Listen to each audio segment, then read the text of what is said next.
नमस्कार माऊली. चला ज्ञानेश्वरीच्या सहवासात. ज्ञानेश्वरी अध्याय 10 मधील ओवी 64 ते ओवी 71च्या सहवासात आपण जाऊया.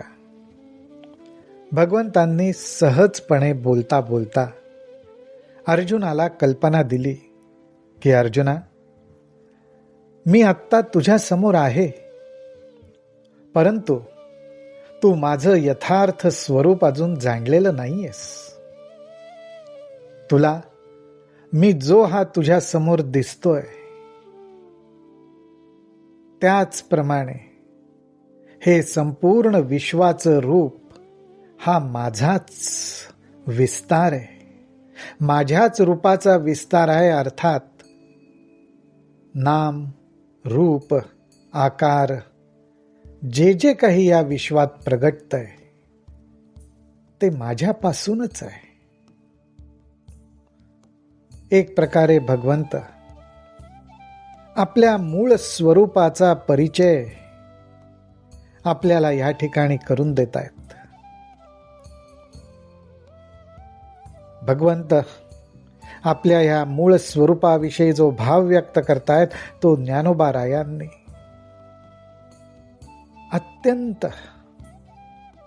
अत्यंत स्पष्टपणे तो टिपलाय.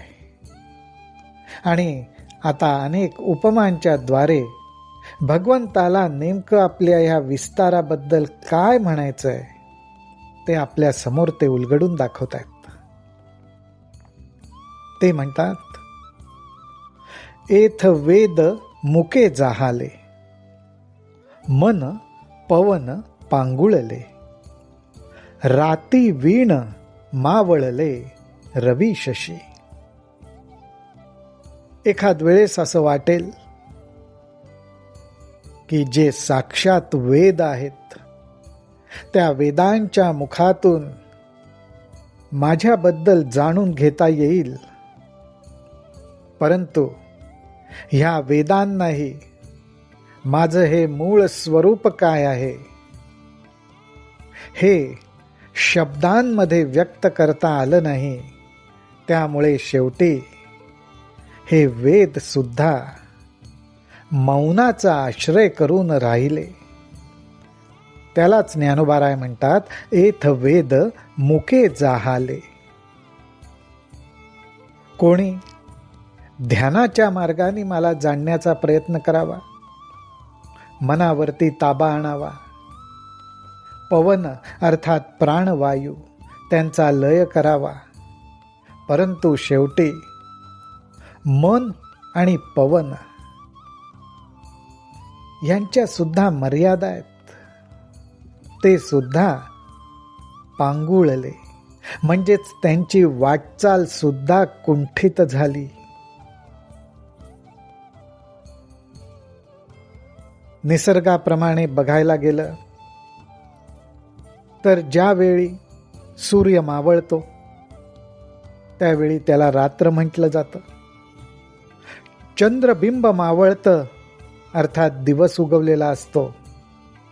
पण भगवंत म्हणतायत, माझं जे मूळ स्वरूप आहे, जे आत्मतेज आहे, त्या आत्मतेजापुढे रात्र उगवायच्या अगोदर किंवा दिवस उगवायच्या अगोदर त्या आत्मतेजामध्येच रवी शशी सुद्धा मावळून जातात.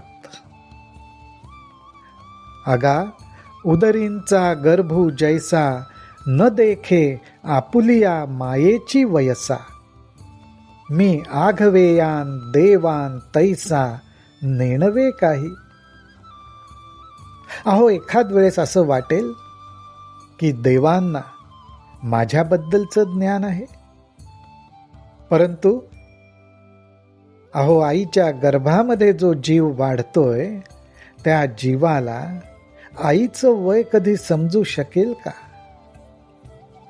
थोडक्यात भगवंत म्हणतायत, अहो, हे देव सुद्धा माझ्यापासूनच निर्माण झाले, त्यांना माझं वय अर्थात मूळ स्वरूप समजू शकेल का? आणि जळचरान उदधींचे मान, मशका नोलांडवेंची गगन, तैसे महर्षींचे ज्ञान न देखेची माते. अहो जलाशयामध्ये जे जीव प्राणी राहतात त्यांना कधी त्या जलाशयाचा किती विस्तार आहे हे समजतं का? त्याचप्रमाणे एखाद्या मशका म्हणजे माशीसारख्या प्राण्याकडनं नोलांडवेची गगन,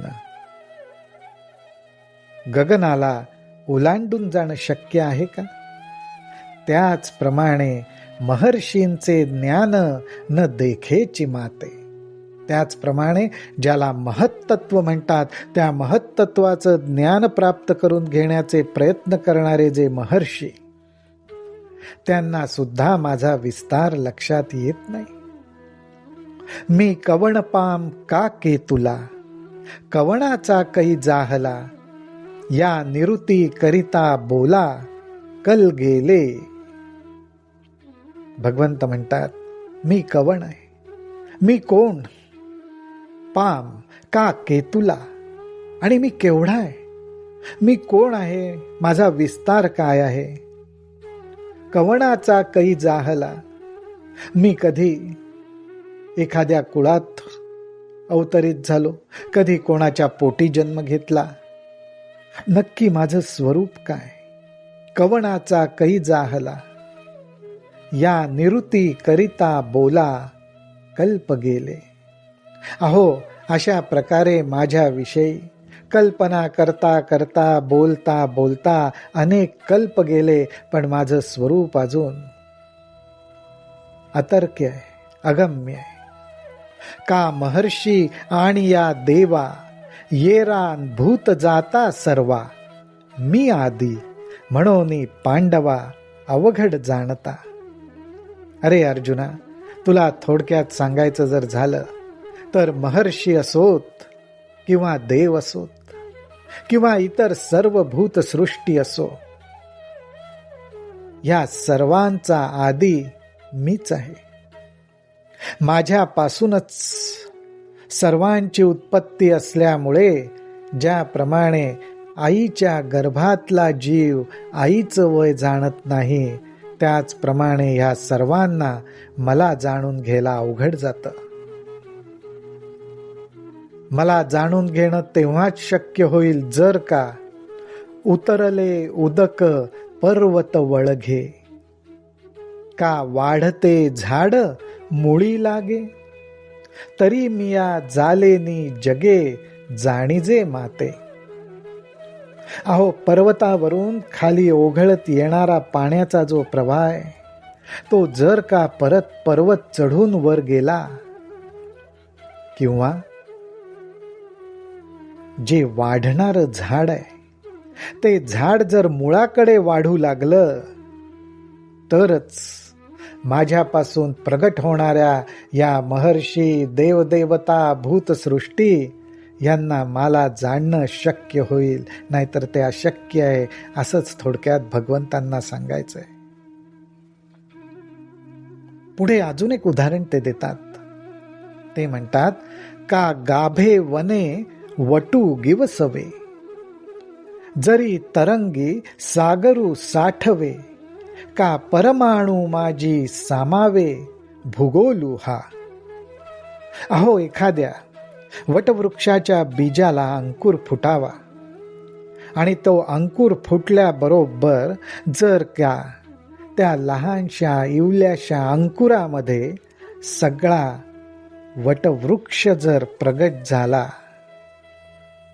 किंवा सागरावरती येणारा तरंग त्या संपूर्ण सागराचं जर का त्या तरंगामध्ये दर्शन झालं, किंवा परमाणू माझी सामावे भूगोलू हा, किंवा एखाद्या परमाणू म्हणजे किती हो, परम अणू, अणूपेक्षा सुद्धा अत्यंत लहान अशा या परमाणूमध्ये जर का हा संपूर्ण भूगोल अर्थात हे संपूर्ण पृथ्वी तत्व, ही सृष्टी जर सामावली गेली, तरी मिया जालिया जीवा, महर्षी अथवा देवा, माते जाणावया होवावा अवकाशुगा.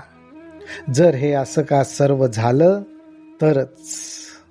तरच माझ्यापासून प्रगटलेली ही जीवसृष्टी, देवदेवता आणि महर्षी यांना काहीतरी मला जाणण्याचा अवकाश, म्हणजे थोडीफार शक्यता राहील की त्यामुळे ते मला जाणू शकतील. अन्यथा भगवंताचं स्वरूप अनंत आहे, अगाध आहे, हेच भगवंताला सांगायचंय. आपण फक्त भगवंताचं नाम घ्यावं, त्याचं स्मरण करावं आणि त्याला शरण होऊन राहावं. रामकृष्ण हरी, रामकृष्ण हरी, रामकृष्ण हरी.